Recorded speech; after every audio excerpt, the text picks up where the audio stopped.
μιλήσω κι εγώ όρθιος, γιατί είναι και πολύ καλύτερα, υποθέτω και για εσάς και για μένα, και υποθέτω ότι ακούγομαι μέχρι το τέλος της αίθουσας. Ο Φάνης άγγιξε τις καρδιές μας. Εγώ θα προσπαθήσω να αγγίξω τη λογική σας. Υπό ποια έννοια? Εγώ θα μιλήσω για γεωπολιτική. Ίσως θα ακούσετε λίγο διαφορετικό, μια διαφορετική άποψη για το θέμα του Ποντιακού, και θα μιλήσουμε όχι μόνο για το χρέος μας στις μητέρες, στις γυναίκες και στα παιδιά και στις γιαγιάδες μας, θα μιλήσουμε και για το χρέος μας στα παιδιά μας. Πώς μπορούμε να χρησιμοποιήσουμε, δυστυχώς έτσι πρέπει να κάνουμε, πρέπει να το χρησιμοποιήσουμε μια γενοκτονία, και για ποιους λόγους? Για να μπορέσουμε να ενδυναμώσουμε τη χώρα και να μπορέσουμε να ζήσουμε αξιοπρεπώς από εδώ και πέρα.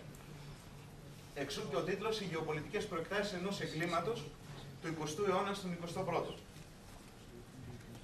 Θα περάσουμε, το περιεχόμενα της σημερινής μας συζήτησης θα είναι 5 ουσιαστικά. Θα μιλήσουμε ο Πόντος ως ένα λίκνο του ελληνισμού και θα το περάσουμε πολύ γρήγορα, όπως αντιλαμβάνεστε.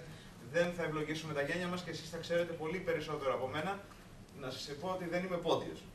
Είναι βασικό αυτό, αλλά είμαι Έλληνας και νομίζω ότι όλοι μαζί πρέπει να κάνουμε κάποια πράγματα για όλο μας το έθνος.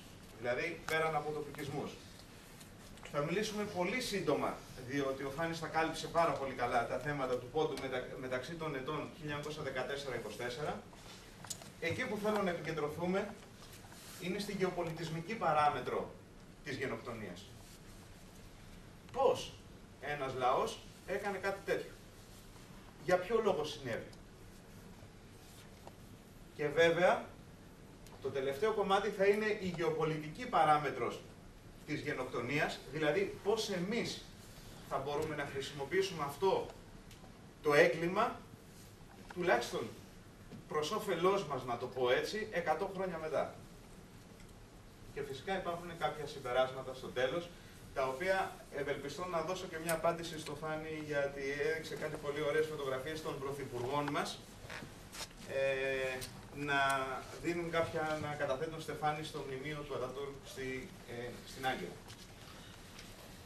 Ο Πόντος ως ένα λίκνο του ελληνισμού, απλά μόνο θα ξεκινήσω, επειδή δεν θέλω να σας κουράζω, θέλω να μιλήσουμε κυρίως για τα δύο τελευταία κομμάτια της παρουσίασης. Να ξεκινήσουμε από τα βυζαντινά χρόνια, το οποίο είναι και τα πλέον πρόσφατα σε εμάς. Μιλάμε για τον Πόντο, τους ακρίτες της αυτοκρατορίας, της Βυζαντινής.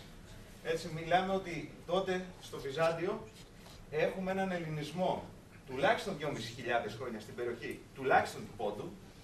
Έτσι, ήταν σημαντικότατο προπύργιο, να το πούμε, η υπεράσπιση της Βυζαντινής Χάρτλαντ, της καρδιακής χώρας, η οποία για το Βυζάντιο ήταν η Μικρά Ασία. Όταν έπεσε η Μικρά Ασία, τότε έπεσε το Βυζάντιο. Δεν έπεσε όταν έπεσε η Κωνσταντινούπολη. Εκεί ήταν η δύναμη των Βυζαντινών, εκεί ήταν η δύναμη των ελληνόφωνων χριστιανών ορθόδοξων πληθυσμών, αν κάποιοι δεν τους αρέσει η έννοια του Βυζαντίου ως Έλληνες. Και όταν πέσανε τα θέματα τα κριτικά, δηλαδή το Αρμενιακόν ή η Χαλδαία και το Ανατολικόν, τα οποία ήταν στην Καπαδοκία και στον Εύξηνο Πόντο, τότε χάθηκε και ο ελληνισμός ο μεσαιωνικός. Δεν πρέπει να ξεχνάμε ότι το έπος του Βασιλείου Διγενή Ακρίτα βγήκε, ουσιαστικά ανακαλύφθηκε στην Παναγιά της Σουμελά. Δεν το βρήκανε κάπου αλλού. Στο Πόντο το βρήκανε, το έπος του Βασιλείου Διγενή Ακρίτα. Φυσικά οι Ακρίτες μας ήταν από τον Πόντο μέχρι τη Μεσοποταμία και πιο κάτω, δεν ήταν μόνο στο Πόντο. Να περάσουμε στο δεύτερο, στην αυτοκρατορία των Μεγαλοκομνηνών της Τραπεζούντας. Αυτό είναι το αδερφό κράτος του Βυζαντίου μετά την σταυροφορία εντός εισαγωγικών του 1204, διότι δεν ήταν σταυροφορία αυτή, διότι δεν μπορεί να είναι σταυροφορία όταν οι Δυτικοί έρχονται και καταλαμβάνουν την Κωνσταντινούπολη. Ήταν το τελευταίο ελληνικό μεσαιωνικό κράτος το οποίο έπεσε στα χέρια των Οθωμανών. Ήταν, εν πάση περιπτώσει, ο τελευταίος ανεξάρτητος χώρος Ελλήνων. Από τότε το επόμενο ανεξάρτητο κράτος ελληνικό ήταν το 1830. Απλά να κάνουμε τα μαθηματικά, για να δούμε. Επί του Οθωμανικού ζυγού, ο Πόντος ουσιαστικά ακολούθησε την πορεία της Οθωμανικής Αυτοκρατορίας γενικά. Από το 1461 έως το 1638, δηλαδή ως τη Β' πολιορκία, τη δεύτερη πολιορκία της Βιέννης από τους Οθωμανούς, η περιοχή του Πόντου δεν μπορούσε ουσιαστικά να αντισταθεί, να δημιουργήσει κάποιο πρόβλημα στην Οθωμανική Αυτοκρατορία, η οποία ήταν ακμάζουσα. Από το 1683 μέχρι το 1830, την περίοδο της ελληνικής ανεξαρτησίας, ουσιαστικά έχουμε τη σταδιακή παρακμή της Οθωμανικής Αυτοκρατορίας και τότε αρχίζουν τα προβλήματα τα πολύ σημαντικά για τις εθνότητες οι οποίες τότε δεν ήταν Σουνίτες μουσουλμάνοι και τότε δεν ήταν Τούρκοι ως υπό την έννοια του έθνους. Και φυσικά από το 1830 μέχρι το 1923, ο έτος στην οποία ουσιαστικά καταρρέει η Οθωμανική Αυτοκρατορία επισήμως και έχουμε την τουρκική δημοκρατία, έχουμε την περίοδο του Τανζιμάτ. Τανζιμάτ είναι ουσιαστικά η περίοδος των αλλαγών της Οθωμανικής Αυτοκρατορίας για να δυτικοποιηθεί. Αυτό είχε το εξής πρόβλημα. Η δυτικοποίηση σημαίνει δυτικού τύπου εθνικισμός. Άρα, μέσα στα πλαίσια της δυτικοποίησης, οι Οθωμανοί γίνονται Τούρκοι και ουσιαστικά προσπαθούν να δημιουργήσουν ένα καθαρό κράτος. Για τον Α ή τον Β λόγο. Άρα, στις αρχές του 20ου αιώνα, έχουμε έναν ακμάζοντα πληθυσμό στη περιοχή. Δεν θέλω να επικεντρωθώ σε αριθμούς. Οι αριθμοί, εν πάση περιπτώσει, όπως υπόθηκε και πριν, είναι λίγο σχετικοί. Και βέβαια είναι σαν να μιλάς για το Λότο όταν έχεις 900.000 νεκρούς, 700.000 νεκρούς και ένα νεκρό να είχαμε. Ήταν πολύ σημαντικό. Φανταστείτε ότι μιλάμε τώρα περίπου για 1,5 εκατομμύριο Έλληνες. Θέλω να επικεντρωθούμε ότι μιλάμε στην περιοχή του Πόντου μόνο 35 με 40 του πληθυσμού του συνολικού ήταν Πόντιοι, Έλληνες και φυσικά το 50% του αστικού πληθυσμού ήταν Έλληνες. Είχαμε εκκλησίες, 6 μητροπόλεις, 1.100 εκκλησίες, σχολεία, 7 ημιγυμνάσια, 76.000 μαθητές. Όλα αυτά είναι λίγο πολύ γνωστά. Επίσης, όπως αναφέρθηκε πριν, στην περιοχή του Πόντου έχουν πάρει σύμφωνα με τον Οθωμανικό νόμο 7 βουλευτικές έδρες οι Έλληνες, με επίσημη συμφωνία μεταξύ του Πατριαρχείου και του Οθωμανικού κράτους, στο οποίο σημαίνει ότι το 1912 οι Οθωμανοί αποδεχόντουσαν ότι υπήρχαν τουλάχιστον 700.000 Έλληνες στην περιοχή. Αυτό είναι από το εκτυπώμνημα του Μητροπολίτη Τραπεζούντας Χρυσάνθου στη συνδιάσκεψη της Ειρήνης των Παρισίων στις 2 Μαΐου του 1919. Σας υπενθυμίζω, 2 Μαΐου 1919 ήταν η μέρα αποβίβασης των ελληνικών στρατευμάτων στη Σμύρνη και απελευθέρωσης της Σμύρνης. 1914-1924. Το 1912 έχουμε τουλάχιστον 700.000 Έλληνες στον Πόντο. Έχουμε τους Βαλκανικούς πολέμους. Ουσιαστικά η Οθωμανική Αυτοκρατορία φεύγει από τα Βαλκάνια. Μπορείτε να δείτε γενικά αυτή περίπου η περιοχή εδώ, στη Μακεδονία μας, στη Θράκη, τη χάσανε οι Τούρκοι εκείνη την εποχή και περιχαρακώνεται στη Μικρά Ασία και στα ασιατικά της εδάφη γενικώς. Άρα, μετά το 1913 έχουμε τον Πρώτο Παγκόσμιο Πόλεμο και το πρόβλημα είναι ότι η Οθωμανική διοίκηση για να μπορέσει εκείνη την εποχή να ανταπεξέλθει στις πολεμικές υποχρεώσεις αλλά και να σταθεροποιήσει το εσωτερικό της, ουσιαστικά τι έκανε? Ουσιαστικά σφάγιασε σε 2 χρόνους, σε 2 τετραετίες, τους λαούς της Μικράς Ασίας. Από το 14 στο 18, δηλαδή κατά τη διάρκεια του Α Παγκοσμίου Πολέμου, έχουμε περί τους 260.000 Έλληνες νεκρούς του Πόντου, μόνο για το Πόντο μιλάμε, και τη δεύτερη περίοδο, κατά τη διάρκεια του Ελληνοτουρκικού Πολέμου, 1923, 128.000 περίπου. Αυτό μιλάμε για την τριανδρία των Νεότουρκων στον Πρώτο Παγκόσμιο Πόλεμο και εδώ μιλάμε για τον Κεμάλ Ατατούρκ. Δεν υπάρχει καμία αμφιβολία για το συγκεκριμένο θέμα. Η τριανδρία των Νεότουρκων ήταν ο Μεχμέτ Αλάτ, Ισμαήλ Ενβέρ και Αχμέτ Τζεμάλ, οι οποίοι σφάγιασαν τους Έλληνες στην πρώτη περίοδο, στη δεύτερη περίοδο τους σφάγιασε ο Κεμάλ Ατατούρκ. Σε 10 χρόνια έχουμε όχι 303, εγώ εν πάση περιπτώσει βρήκα 388.000, δεν έχει όπως είπαμε καμία σημασία. Και 1 και 2 και 3 να ήταν. Όχι αυτοί οι χιλιάδες νεκροί. Προσέξτε, όταν έχουμε 388.000 Έλληνες πόντιους νεκρούς, μιλάμε για 38.800 νεκρούς ανά έτος. Θέλετε να το κάνουμε αναμέρα? Είναι 106 άνθρωποι τη μέρα πεθαίναν. Τότε. Επί 10 έτη. Έτσι. επιβιώνει το 44% του πληθυσμού. Και το 70% των ατόμων που γλίτωσαν ήταν γυναικόπαιδα. Δηλαδή, όλος ο άρεν πληθυσμός ή η μεγάλη πλειοψηφία του άρενος πληθυσμού του Πόντου εξολοθρεύτηκε. Με επιστημονική ακρίβεια. Δεν θα πούμε πάρα πολλά για το τι σημαίνει γενοκτονία. Ο Φάνης τα εξήγησε πάρα πολύ καλά. Η γενοκτονία, σύμφωνα με το άρθρο 2, μιλάει για όπου υπάρχουν δολοφονίες μελών ομάδος, πρόκληση σοβαρής βλάβης κτλ. Όπως τα είπαμε. Η δια της βίας αφαίρεση και μεταφορά παιδιών μιας ομάδας στους κόλπους άλλης. Έτσι. Όπως είπαμε, η έννοια της γενοκτονίας τότε δεν υπήρχε. Διότι ήταν κάτι το οποίο φτιάχτηκε μετά τον Β' Παγκόσμιο Πόλεμο. Αλλά, όπως μπορούμε να δούμε, είχαμε τότε τα τάγματα εργασίας, τα μελέτα μπουρού. Είχαμε τις πορείες με την ονομασία Λευκός Θάνατος. Τα γνωστά και περιβόητια δικαστήρια ανεξαρτησίας των Τούρκων. Τα παιδομαζώματα, ο εξισλαμισμός, οι ομαδικές εκτελέσεις και τα βασανιστήρια, όλα αυτά ουσιαστικά εμπίπτουν σε αυτό που δείξαμε πριν. Σε αυτά εδώ. Όλα. Ένα προς ένα έχει να κάνει σημείο κατά σημείο με αυτό που συνέβη στη Μικρά Ασία. Και στους Πόντιους και στους Αρμένιους και στους Ασσυρίους.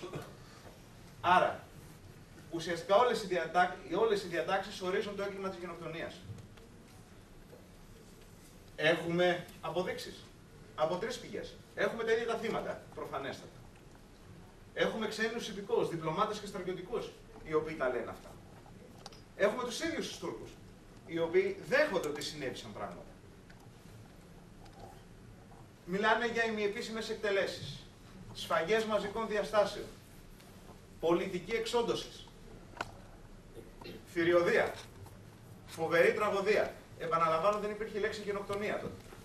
Έγκλημα, προδιαγεγραμμένο σχέδιο, ολοκληρωτική εξολόθρευση ή εξοντώνουν τους Έλληνες.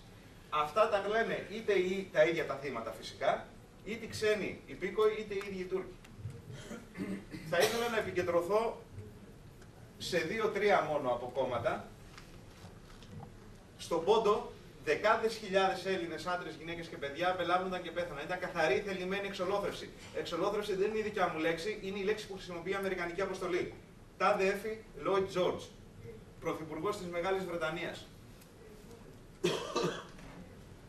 Οι Κεμαλικοί είχαν ξεκάθαρη και απλή αντίληψη για το ζήτημα. Θεωρούσαν τους Έλληνες αιτία απετελεία των προβλημάτων και γι' αυτό αποφάσισαν να τους εξαφανίσουν διαπαντός. Οι Τούρκοι ηγέτες δηλώνουν έτοιμοι να υπογράψουν οποιαδήποτε συμφωνία τους ζητηθεί από τους συμμάχους για την προστασία των μειονοτήτων. Προσέξτε, το θέμα είναι ότι δεν πρόκειται να τηρήσουν και να τις σεβαστούν. Στις διεθνείς σχέσεις έχουμε αυτό που λέμε Pacta sunt servanda. Pacta sunt servanda σημαίνει ότι οι συμφωνίες πρέπει να τηρούνται. Διαφορετικά δεν είναι συμφωνίες. Για τους Τούρκους βέβαια είναι το ανάποδο, όπως καταλαβαίνετε. Δεν υπάρχει συμφωνία την οποία να έχουν τηρήσει ιστορικώς. Ποιος το λέει αυτό? Η έκθεση Ρέντελ, 20 Μαρτίου 1922, τμήμα Αγγής Ανατολής, ΙΠΕΞ Βρετανίας.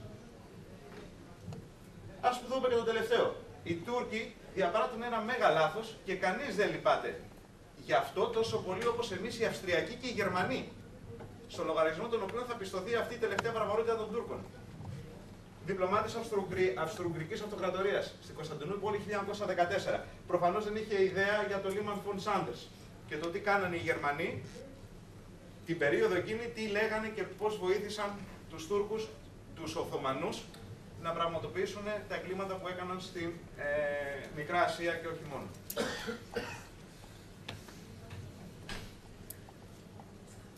Με την πάροδο του χρόνου θα τους καθαρίσουμε όλους τους δρομίους. Μουσταφά Κεμάλ προς το Πάλος Μαν. Και οι δύο γνωστοί και μη εξαιρεταίοι, υποθέτω, για όλους μας. Έτσι, στο ερώτημα αν αντιμετωπίζουμε περίπτωση γενοκτονίας, η απάντηση σίγουρα είναι ένα βίαστο, ένα μελαγχολικό και ένα με γεμάτο θυμό, ναι. Γιατί παρόλο που η λέξη δεν υπήρχε, φτιάχτηκε για αυτά που συνέβησαν στη Μικρασία. Για άλλη μια φορά γράφουμε ιστορία ως έθνος. Με την κακή έννοια της φυλής. Γιατί όμως συνέβη?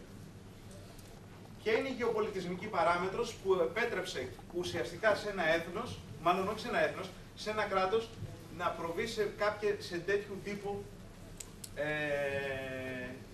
εγκλήματα. Δεν είμαι καθολικός, γι' αυτό δεν έβαλα Άγιος Φραγκίσκος της Ασσίζης, βάζω Φραγκίσκος της Ασσίζης σκέτο. Ο καθένας μπορεί να δει τα πράγματα πολύ πιο καθαρά αν γίνει κοινωνός της ρίζας τους, αφού η αρχή κάθε πράγματος είναι μέρος αυτού και μάλιστα το πλέον σημαντικό απ' όλα.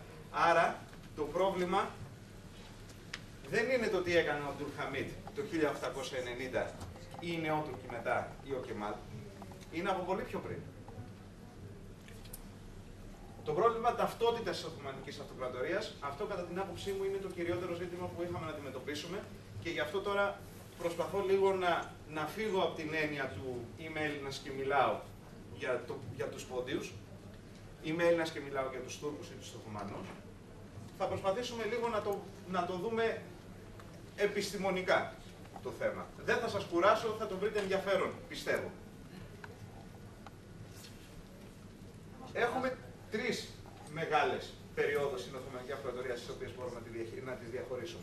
Η πρώτη περίοδος είναι από το 1280 περίπου μέχρι το 1520, όπου έχουμε μια πολυσυλλεκτική, πολυπολιτισμική αυτοκρατορία. Από το 1520 μέχρι το 1683 η αυτοκρατορία Ισλαμοποιείται σταδιακά και για την ακρίβεια σουνοποιείται, δηλαδή όχι μόνο ακολουθεί το Ισλάμ, ακολουθεί το σουνιτισμό, τη Σούνα, συγκεκριμένο δόγμα του Ισλάμ. Και μετά το 1623, 83 μέχρι το 23, η σουνοποιημένη αυτοκρατορία αρχίζει και τουρκοποιείται. Αυτό δείχνει μια διαφορά, μια αλλαγή στην ταυτότητά της. Θα σας εξηγήσω στα επόμενα slides πρώτον κύριο γιατί έχουμε αυτές τις ημερομηνίες και τι εννοώ με όλα αυτά. Ας μιλήσουμε για την πρώτη περίοδο, 1280-1520. Δεν ξέρω πόσοι γνωρίζουν, αλλά αυτό ήταν το πρώτο Οθωμανικό κράτος. Επίσης, αν το δείτε στο χάρτη, θα αντιληφθείτε ότι δεν μιλάμε τώρα για τους Σελτζούκους ότι ήρθαν από την Κεντρική Ανατολή, από την Κεντρική Ασία και κατέλαβαν τα εδάφη της Κεντρικής Μικράς Ασίας ή της Ανατολικής και επεκτάθηκαν. Αγαπητοί φίλοι και φίλες, οι Οθωμανοί φτιάχτηκαν στη Βυθινία. Φτιάξανε κράτος. Τι ήταν η Βυθινία? Ήταν το τελευταίο κομμάτι του Βυζαντίου εκείνης της εποχής. Θα μου πείτε, πέσανε ως Σούφο στην περιοχή. Ήρθανε ως νομάδες και αποφασίσαν να μείνουν γιατί τους άρεσε η περιοχή. Θα το δούμε. Το Σουλτανάτο του Ρουμ. Ναι, το Σουλτανάτο του Ρουμ ήταν εδώ, ήταν οι Σελτζούκοι και ήταν πριν. Αυτό τώρα μιλάω για τους Οθωμανούς. Είναι τελείως διαφορετική η Σελτζούκοι από τους Οθωμανούς. Και το κράτος που φτιάξανε, το πρώτο, δηλαδή στην περίοδο 1280-1520, κάλυπτε την κεντρική Μικρά Ασία και τη δυτική και φυσικά τα Βαλκάνια. Γιατί τα λέω αυτά? Αυτό που σας είπα, κοιτάξτε εδώ. Εδώ είναι το Βυζαντινό κράτος στις παραμονές όταν έπεσε η Κωνσταντινούπολη, όταν απελευθερώθηκε η Κωνσταντινούπολη από τους Σταυροφόρους το 1261. Οι Οθωμανοί ουσιαστικά εμφανίζονται ως όνομα μετά από 20 χρόνια. Κοιτάξτε την περιοχή που ήταν η αυτοκρατορία της Νίκαιας και κοιτάξτε που φτιάχτηκαν οι Οθωμανοί. Τι συνέβη? Ξαφνικά η περιοχή αυτή άρχισε και γέμιζε Τούρκους. Δυστυχώς, φίλοι και φίλες, αυτό δεν θα μας αρέσει. Πάρα πολλοί πληθυσμοί αλλαξοπίστησαν. Για μια σειρά λόγων. Τώρα θέλει 2 διδακτορικά. Είναι ένα από αυτό που θα βγάλω το βιβλίο τώρα για την ταυτότητα της Οθωμανικής Αυτοκρατορίας. Το πρόβλημα είναι ότι φυσικά υπήρξαν Τούρκοι, φυσικά υπήρξαν κάποιοι νομάδες που ήρθανε, αλλά η πλειοψηφία του Οθωμανικού κράτους δεν είχε να κάνει δυστυχώς ή ευτυχώς με Οθωμανούς ή Τούρκους. Είχε να κάνει με πληθυσμούς τοπικούς, οι οποίοι ουσιαστικά άλλαξαν αφέντη. Ήταν μεσαίωνας. Δεν ήταν δύσκολο αυτό να συμβεί. Μη σκέφτεσαι με την έννοια των εθνών που έχουμε τώρα. Πολύ σημαντικό. Γιατί θέλω να το πω αυτό? Γιατί το πρώτο μοντέλο της Οθωμανικής Αυτοκρατορίας ήταν συνθετικό. Δηλαδή οι Οθωμανοί γιατί εξαπλώθηκαν στην περιοχή πολύ γρήγορα?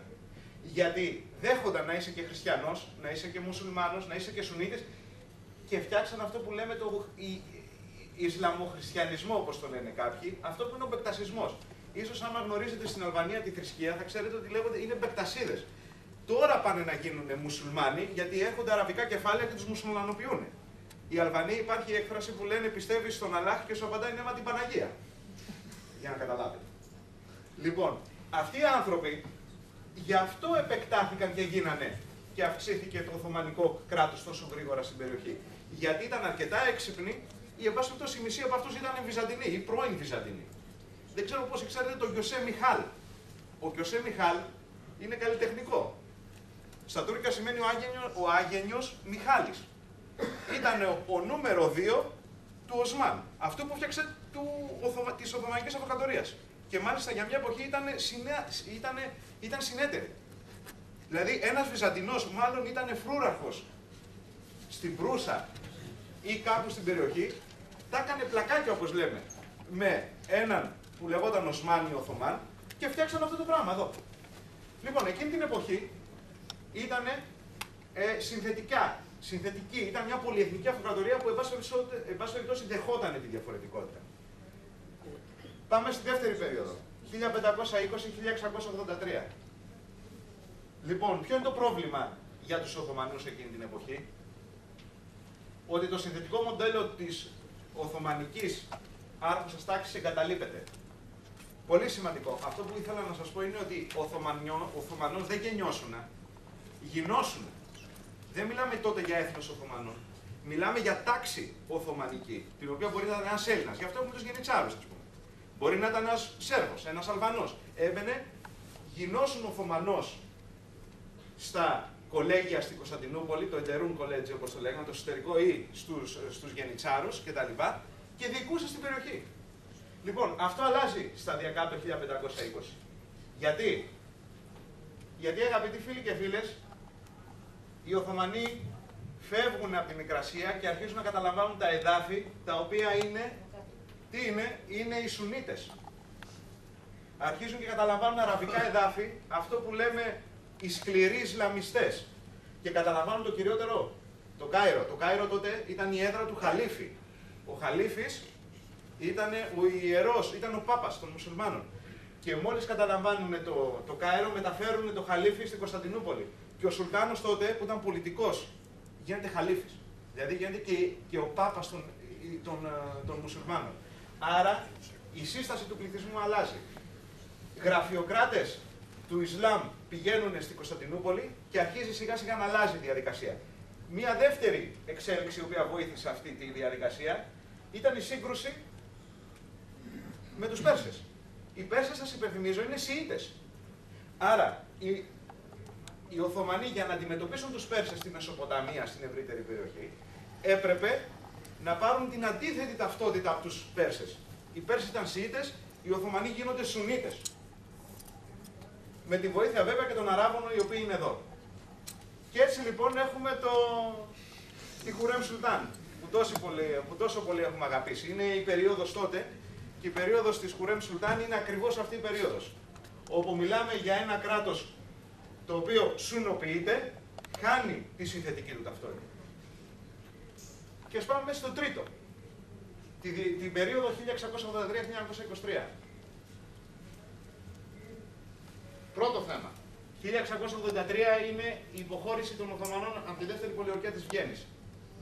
Πολύ σημαντικό ζήτημα, διότι για πρώτη φορά χάνουν στην ξηρά, γιατί είχε προηγηθεί η ναυμαχία της Ναφτάχ Πάκτη το 1571, αλλά τώρα χάνουν και στην ξηρά οι Οθωμανοί και λένε τι γίνεται. Κάτι γίνεται. Ο Αλλάχ δεν είναι μαζί μας πλέον. Γιατί δεν είναι μαζί μας? Γιατί πρέπει να αλλάξουμε λίγο, πώς να σας το πω, να πάρουμε την τεχνολογία των δυτικών. Δεν φτάνει μόνο η θρησκεία. Έτσι λοιπόν, θέλουν να εξυγχρονιστούν, αλλά τους προλαβαίνουν κάποιοι άλλοι που δυτικοποιούνται. Δυτικοποιούνται οι Έλληνες. Γνωρίζουμε όλοι όλο ο Κοραής και τα λοιπά, όλη αυτή η περίοδος όπου ουσιαστικά δυτικοποιούνται οι χριστιανικοί λαοί της Οθωμανικής Αυτοκρατορίας, από τη Μολδοβλαχία, μέσα στην Κωνσταντινούπολη φυσικά, οι Έλληνες. Οπότε, μόλις η Σουνιτική Αυτοκρατορία βλέπει ότι κάποιοι πλέον λαοί της παίρνουν εθνικότητα υπό την έννοια της Δύσης που εννοούμε έθνος κράτος, αντιδρούν. Οπότε λένε: «ΟΚ, εσείς δεν θέλετε να είστε μαζί μας. Άρα εμείς θα γίνουμε Τούρκοι». Σας τα λέω όλα αυτά όπως καταλαβαίνετε πολύ γενικά. Αυτά είναι τίτλοι κεφαλαίων και μαθημάτων και έρευνας. μπορώ να επισέλθω φυσικά σε τόσες λεπτομέρειες. Και το κυριότερο ζήτημα, το οποίο ήταν σοκ για τους Οθωμανούς εκείνης της εποχής, ήταν η ανεξαρτησία της Ελλάδος. Γιατί ήταν σοκ. Γιατί ήταν το πρώτο κομμάτι της Οθωμανικής Αυτοκρατορίας, όχι που χάθηκε. Όλα αυτά τα εδάφη γύρω-γύρω τα έπαιρνε οι Οθωμανοί από τους Πέρσες, τα παίρνανε οι Πέρσες από τους Οθωμανούς. Τα παίρνανε την Κριμαία από τους Ρώσους, την παίρνανε οι Ρώσοι από τους Οθωμανούς. Εδώ μιλάμε για ένα κομμάτι το οποίο δεν το πήρε μια άλλη δύναμη. Κομμάτι σάρκα εκ της σαρκός της Οθωμανικής Αυτοκρατορίας κόβεται. Αυτό ήταν το σοκ που πάθανε οι Τούρκοι, οι Οθωμανοί, το 1830. Δεν ήταν ότι χάσανε την Πελοπόννησο και τη Στερεά, άντε και τη Μύκονο, έτσι στις Κυκλάδες. Ήτανε το σοκ της ταυτότητας που βλέπαν ότι κάποιοι άνθρωποι μέσα από το είναι τους, όπως το αντιλαμβανόντουσαν, θέλουν να γίνουν κάτι διαφορετικό. Έτσι φτάνουμε στα χρόνια του Αμπτούλ Χαμίτ, 1876-1909 η βασιλεία του, και των Νεότουρκων 1909-1923, όπου μέσα από αυτό το πλαίσιο η λέξη Οθωμανός έχει αλλάξει. Τελείως. Ο Οθωμανός πλέον σημαίνει καθαρά Σουνίτης και καθαρά, δεν μπορώ να το πω καθαρά, ή Τούρκος ή Άραβας. Και Τούρκος ή Άραβας εκείνη την εποχή. Θυμηθείτε τι είπαμε. Ξεκίνησαν οι Οθωμανοί ως μέρος του Βυζαντίου. Συνθετική ταυτότητα, μισοί χριστιανοί, δεν χρειαζόταν καν να εξισλαμιστείς για να γίνεις Οθωμανός εκείνη την εποχή. Και τώρα, για να είσαι Οθωμανός σημαίνει ότι πρέπει να είσαι Σουνίτης και Τούρκος Άραβας. Άρα η Επανάσταση του 1908, το οποίο έλεγε αυτό το τεκτονικό ελευθερία ισότης αδελφότης των Νεότουρκων, εδώ είναι ελληνική γραβούρα, εδώ είναι το ωραίο, που δείχνει, γράφει εδώ πέρα για το σύνταγμα που δώσανε οι Νεότουρκοι στην Οθωμανική Αυτοκρατορία. Το γράφει εδώ πέρα στα ελληνικά μαζί του, το σύνταγμα, όπως μπορείτε να δείτε. Στην πραγματικότητα δεν ήταν σύνταγμα το οποίο θα βοηθήσει τους Οθωμανικούς λαούς και τους Έλληνες. Στην πραγματικότητα είναι ένα σύνταγμα το οποίο θα εξολόθρευε οτιδήποτε δεν ήταν είτε τουρκικό είτε σουνιτικό, ή και τα δύο μαζί. Και φτάνουμε στα πρακτικά του συνεδρίου της Επιτροπής Ενώσεως και Προόδου. Η Επιτροπή Ενώσεως και Προόδου ήταν οι Νεότουρκοι, να το πούμε με απλά λόγια, στη Θεσσαλονίκη μας, Οκτώβρης 2011. Διαβάστε το όλο, γι' αυτό το έχω βάλει. Η Τουρκία, προσέξτε, όχι πλέον Οθωμανική Αυτοκρατορία, χωρίς να έχει σταματήσει να είναι Οθωμανία τότε εκεί, θα πρέπει να μεταβληθεί σε μια μουσουλμανική κυρίως χώρα. Κάθε άλλου είδους προπαγάνδα θα πρέπει να καταπολεμηθεί. Είναι όμως ξεκάθαρο πως αυτό δεν είναι δυνατόν να επιτευχθεί μέσω της πυθούς, θα πρέπει να καταφύγουμε σε ένοπλη βία. Μάλιστα. Το δικαίωμα άλλων εθνοτήτων να διατηρήσουν τους δικούς τους οργανισμούς θα πρέπει να αρθεί. Κάθε είδους αποκέντρωση και αυτονομία αποτελεί προδοσία προς την τουρκική αυτοκρατορία. Προσέξτε, και τουρκική δείχνει έθνος και αυτοκρατορία που δείχνει πολυεθνικότητα. Οι εθνότητες αποτελούν μια αμεληταία ποσότητα. Θα μπορούν να διατηρήσουν τη θρησκεία τους, αλλά όχι τη γλώσσα τους. Η εξάπλωση της τουρκικής γλώσσας αποτελεί τόσο ένα από τα κύρια μέσα εξασφάλισης της Ισλαμικής θρησκείας, όσο και της αφομοίωσης των μη Ισλαμικών στοιχείων. Τι άλλο να πούμε για το τι συνέβη μετά από ένα χρόνο? Τι άλλο? Σε όλο αυτό βάλτε ότι ήρθε ο πρώτος παγκόσμιος πόλεμος, ήρθαν οι Γερμανοί με την επιστημονικότητά τους, το κάνανε επιστήμη τη γενοκτονία, τους βοηθήσανε μάλλον τους Τούρκους, τους Οθωμανούς στο συγκεκριμένο θέμα, και όλα τα άλλα είναι ιστορία. Αυτή ήταν η γεωπολιτισμική παράμετρος. Πιστεύω, κατά την άποψή μου, ότι εξηγεί σε ένα μεγάλο βαθμό πώς οδηγηθήκαμε σε αυτό το έγκλημα. Ποια είναι η γεωπολιτική παράμετρος? Πώς μπορούμε να εκμεταλλευτούμε υπέρ της Ελλάδος το έγκλημα αυτό σήμερα? Αυτό θα το μπορέσουμε να το εξηγήσουμε πολύ απλά, με απλά λόγια και γρήγορα, μόνο να αντιληφθούμε τι συμβαίνει στην Τουρκία αυτή τη στιγμή. Σήμερα που μιλάμε. Αυτή τη στιγμή, στην Τουρκία, έχουμε δύο πόλους εξουσίας, αυτό που λέμε στις ειδήσεις. Οι πολυπράγμονες, οι Κεμαλικοί και οι Ισλαμιστές του ΑΚΕΠΕ. Λοιπόν, οι Κεμαλικοί είναι ουσιαστικά Νεότουρκοι. Ο Κεμάλ ήταν παιδί των Νεοτούρκων, δεν άλλαξε. Οι Νεότουρκοι εξουσίασαν την Τουρκία από το 1908 έως σήμερα. Οι στρατηγοί που λένε, οι πολιτικοί που λένε στις ειδήσεις. και απ' την άλλη έχουμε τους πανισλαμιστές και νεοοθωμανούς. Τον Ερντογάν και τον κύριο Αχμέντ Νταβούτογλου. Προσέξτε ποιο είναι το αξιοσημείωτο της υπόθεσης. Πριν από 100 χρόνια, στην εξουσία ήταν οι πανισλαμιστές. Ο Αμπτούλ Χαμίδ. Οι Οθωμανοί. Και ήταν οι νεότουρκοι, οι Κεμαλικοί μετά, που τους πιέζανε να πάρουν την εξουσία. Σήμερα, αυτό έγινε το 1908. Σήμερα γίνεται το ανάποδο. Έχουμε τους νεότουρκους στην εξουσία και πάνε οι πανισλαμιστές του Νταβούτογλου να πάρουν τη ρεβάνς. Για κάθε όμως, μέχρι να γίνει αλλαγή, για λίγο καιρό συνυπήρχαν αυτοί. Δηλαδή από το 1908 μέχρι το 9, μέχρι το 12 υπήρχε Σουλτάνος. Και υπήρχαν κοινότοποι στην εξουσία. Όπως και τώρα. Από το 2002 που ανέβηκε ο Ερντογάν στην εξουσία, έχει βρει ένα, εν πάση περιπτώσει, modus vivendi με τους στρατηγούς. Πάλι συνυπάρχουν, αυτή τη στιγμή με διαφορετικούς ρόλους βέβαια. Αλλά η ιστορία δυστυχώς επαναλαμβάνεται και όχι ως κωμωδία. Ως τραγωδία επαναλαμβάνεται και αυτό θα το δούμε πολύ σύντομα. Τι θα γίνει μέσα στην Τουρκία και τι θα δημιουργήσει η Τουρκία στο γύρο μας, στο γύρο χώρο. Ήδη έχει ξεκινήσει από τη Συρία. Να πούμε τι γίνεται στον Κάφκασο, δεν χρειάζεται. Κάποιοι τα γνωρίζουν, υποθέτω. Ή σε άλλες περιοχές. Άρα, το ζήτημα της γεωτρονίας, αν λάβει διαστάσεις, τότε όλο το θεωρητικό, πολιτικό και πολιτιστικό οικοδόμημα της νεοτουρκικής και μαλικής όσο και της πανισλαμικής νεοοθωμανικής ελίτ θα καταρρεύσει. Γιατί είναι το ερώτημα. Θα τα απαντήσουμε στο αμέσως επόμενο slides. Λοιπόν, αυτοί εδώ, οι Κεμαλικοί και οι νεοοθωμανοί, στο εσωτερικό μέτωπο σίγουρα συγκρούονται. Βλέπετε με το Εργενεκόν την υπόθεση που βάζουν τους στρατηγούς στην φυλακή κτλ. Το ερώτημα είναι, στα εξωτερικά θέματα συγκρούονται.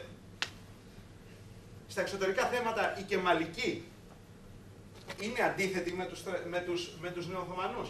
Έχουμε τους καλούς πολιτικούς και τους κακούς στρατηγούς, αυτό που μας λένε αυτοί που δώσανε φάνη μου, που καταθέτουν στεφάνια. Να μιλάμε, λέει, με τον Ερντογάν, δεν μιλάμε με τους στρατηγούς. Έτσι, καραμέλα. Λοιπόν, ναι. Για να δούμε λοιπόν οι Κεμαλικοί τι λένε με πολύ λίγα λόγια, ένα slide μόνο. Τι λένε οι Κεμαλικοί. Οι Κεμαλικοί λοιπόν ακολουθούν μια εθνικιστική πολιτική, η στρατηγική. Τι λέει αυτή, εξασφάλιση της επιβίωσης του χώρου της Μικράς Ασίας. Οκ, το καταλαβαίνουμε. Πώς θα συμβεί όμως αυτό κατά τους Κεμαλικούς, δημιουργία ζώνης ασφαλείας γύρω από αυτή. Σε γενικές γραμμές. Όπως καταλαβαίνετε, όλα αυτά μπορώ να τα παραθέσω με πηγές κτλ. Τώρα απλά κάνουμε μία συζήτηση. Δηλαδή, θεωρούνται ότι τους έχουμε περικυκλώσει. Γι' αυτό επί καμία έννοια δεν δεχόντουσαν την ένωση της Ελλάδας με την Κύπρο. Διότι θεωρούν ότι αυτό ουσιαστικά κάνει στρατηγική περικύκλωση στην Τουρκία. Θυμηθείτε με τους S-300 τι είχε γίνει, που λέγανε θα τα βάλουν εδώ, θα έχουν δώσει από πάνω, θα μας περικυκλώσει στρατηγικά και το ένα και το άλλο. Λοιπόν, ακολουθούν μια εθνικιστική πολιτική η οποία ουσιαστικά θέλει να δημιουργηθεί ζώνη ασφαλείας, γκρίζα ζώνη, στο Αιγαίο και στην Ανατολική Μεσόγειο. Τι μας λένε οι νεοοθωμανοί. Αυτοί βέβαια είναι πολύ πιο αναβαθμισμένοι όπως μπορείτε να δείτε και στο χάρτη. Έτσι μιλάμε για την Τουρκο-Ισλαμική Ένωση που φτάνει από τον Ατλαντικό μέχρι την Αρκτική. Εντάξει, λίγο υπερβολικό, αλλά αυτό που θέλω να πω είναι ότι ακολουθούν αυτοκρατορική πολιτική οι νεοοθωμανοί. Μιλάει ο κύριος Νταβούτογλου για την Ούμα, την παγκόσμια Ισλαμική κοινότητα. Μιλάει για το στρατηγικό βάθος της Τουρκίας, το οποίο στα γερμανικά σημαίνει ζωτικός χώρος, Lebensraum, άμα τον έχετε ακούσει. Έτσι. Και ποιος είναι το στρατηγικό βάθος της Τουρκίας? Η πρώην Οθωμανική Αυτοκρατορία. Λοιπόν, έχουμε τους κυρίους αυτούς, τους κακούς στρατηγούς και τους καλούς πολιτικούς της Τουρκίας.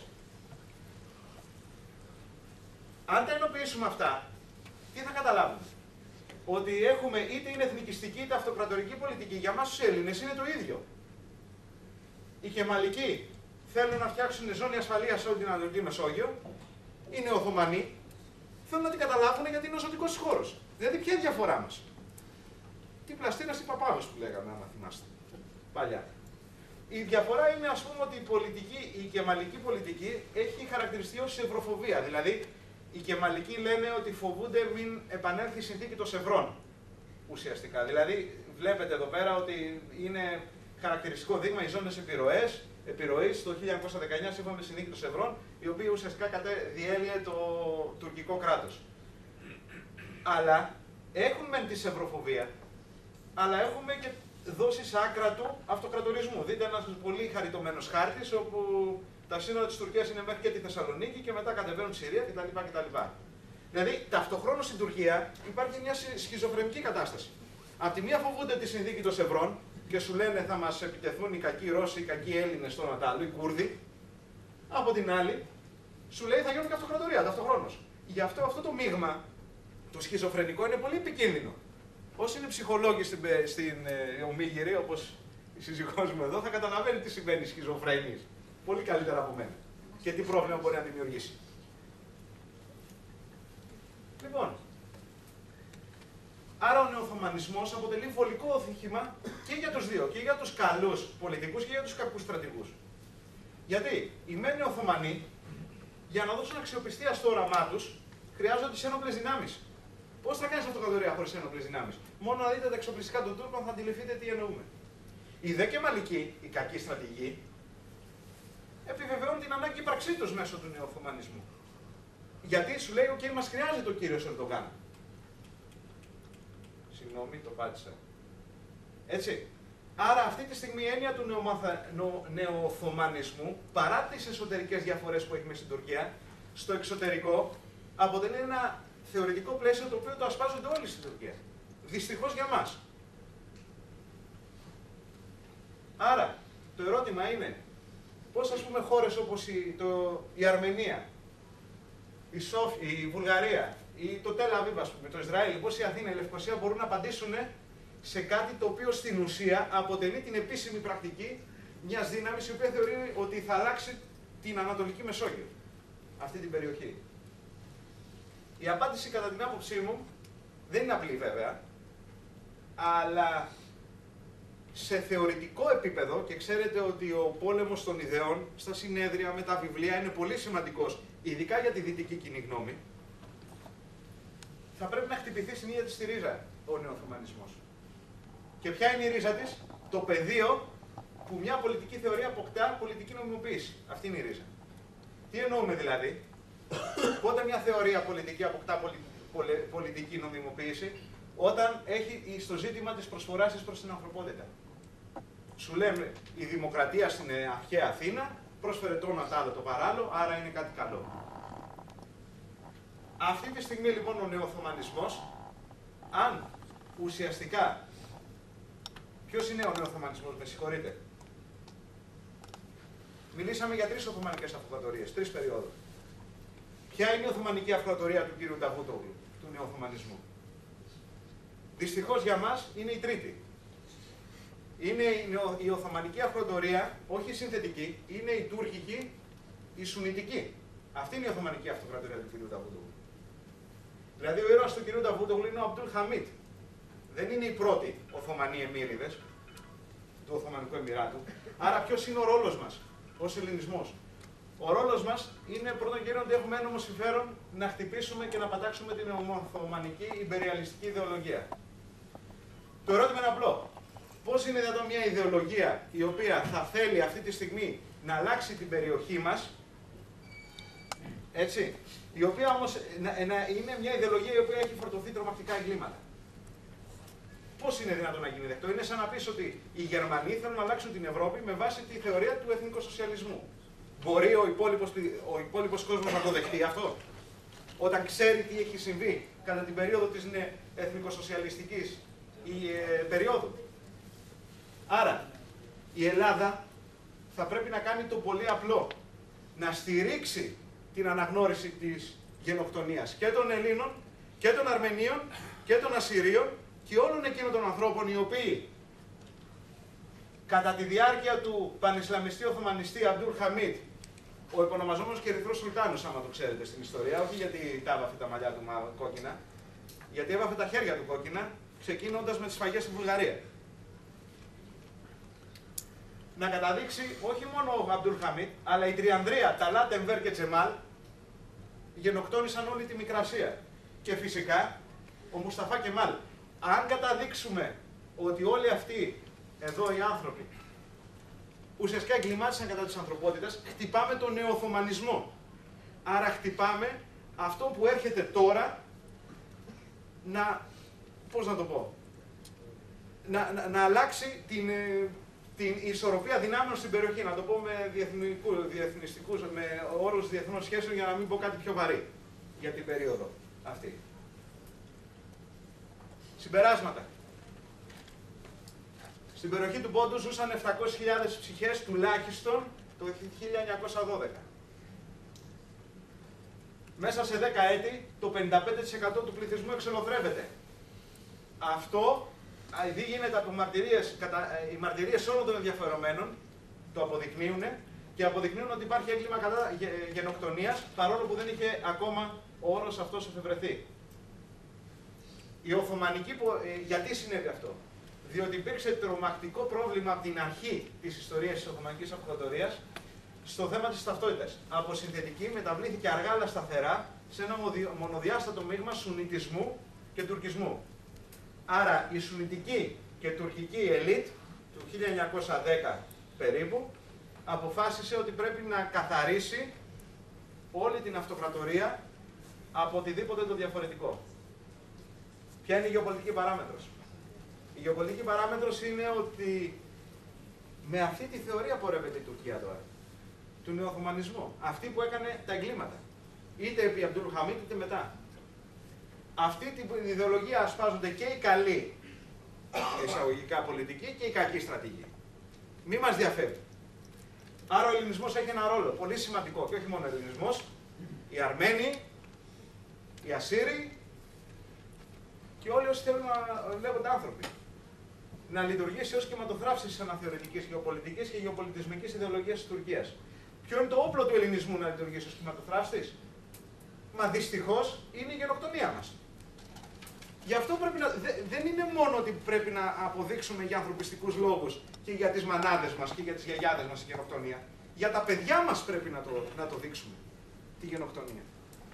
Γιατί δυστυχώς, επειδή ο κύριος Νταβούτογλου χρησιμοποιεί γεωπολιτικούς όρους, η Δύση, όχι μόνο η Δύση, γενικά όσα είναι κράτη που είναι σοβαρά κράτη, τους αρέσει να ακούνε γεωπολιτικές θεωρίες. Και λένε αυτός είναι έξυπνος. Σας υπενθυμίζω ότι είναι στο top 100 των μεγάλων σκεπτόμενων. Global thinkers, ο κύριος Νταβούτογλου με τον κύριο Ερντογάν αυτή τη στιγμή. Και τον Παπανδρέο, ναι, μπράβο, σωστό. Και τον Παπανδρέο.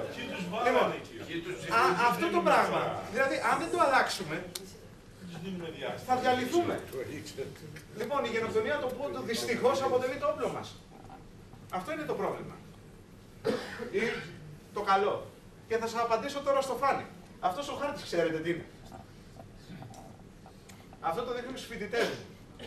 Ναι. Πού να το φανταστείτε. Αυτή είναι η Middle Earth κατά τον Tolkien. Δεν ξέρω πώς έχετε διαβάσει τον άνθρωπο των δαχτυλιδιών ή πώς έχετε δει το Hobbit. Λοιπόν, είναι η Μέση Γη. Η Μεσόγειος, να το πω έτσι, στα ελληνικά. Κατά τον Tolkien.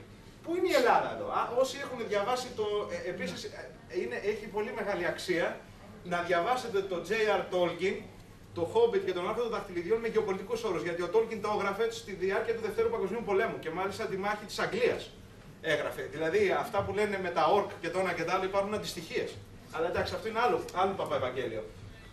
Εγώ λοιπόν λέω στους φοιτητές μου και ισχυρίζομαι ότι η Ελλάδα είναι εδώ. Τι είναι εδώ? Είναι το Σάιρ. Είναι η χώρα των Χόμπιτ. Για τόσα χρόνια ζούμε στον κόσμο μας. Είμαστε τα μικρά ανθρωπάκια, τα οποία για τον ένα ή τον άλλο λόγο νομίζουμε ότι θα περνάμε ωραία στην περιοχή, θα παίρνουμε τα λεφτά των άλλων, εν πάση περιπτώσει ο καθής έχει την άποψή του για το συγκεκριμένο, θα μας χρωστάει όλος ο κόσμος και εμείς δεν θα χρωστάμε τίποτα στην κοινωνία, έτσι, και θα ζήσουμε. Το πρόβλημα είναι ότι υπάρχουν τα όρκ εδώ. Μόρντορ. Δεν θα πω ότι οι άνθρωποι είναι οι Τούρκοι, προς Θεού, δεν θα πω αυτό. Ας πούμε ότι είναι οι διεθνείς σχέσεις, οι οποίες είναι δύσκολες. Είναι σαν όρκ. Έτσι. Άρα ο μικρός Χόμπιτ πρέπει να ανοίξει την πόρτα, να βγει έξω. Να δει τι γίνεται πέραν από το μέρος στο οποίο ζει. Και είναι σίγουρο ότι θα βρει ένα δαχτυλίδι εκεί. Τώρα εκεί ήταν το δαχτυλίδι του κακού. Εδώ πιστεύω εγώ, κατά την άποψή μου, ότι θα είναι το δαχτυλίδι του καλού σε συγκεκριμένα πράγματα. Αυτό, όπως καταλαβαίνετε, το slide το κάνει στο Πανεπιστήμιο Αθηνών την προηγούμενη εβδομάδα για άλλο θέμα. Κολλάει παντού όταν μιλάς για Ελλάδα. Το συγκεκριμένο θέμα. Ποιο είναι το καλό, είναι να μιλήσουμε για τον πόντο. Αυτό που λέει η Ρωμανία και αν επέρασε να ανθεί και φέρει κι άλλο. Αυτό όμως για να γίνει, θα πρέπει οι πολιτικοί μας φάνοι να ξέρουν αυτό που λέει ο Ορμοκράτης στην πρώτη δημιουργία προς Ιρακουσίως, που λέει ούτε μέφομαι εκείνους που θέλουν να άρχουν, αλλά εκείνους που είναι υπερβολικά πρόθυμοι να υποτάσσονται εις άλλους, τα στεφάνια. Αυτό είναι Θουκυδίδου Ιστορίες, βιβλίο Δέλτα, μετάφραση Ελευθερίου Βενιζέλου. Σας ευχαριστώ για την προσοχή σας.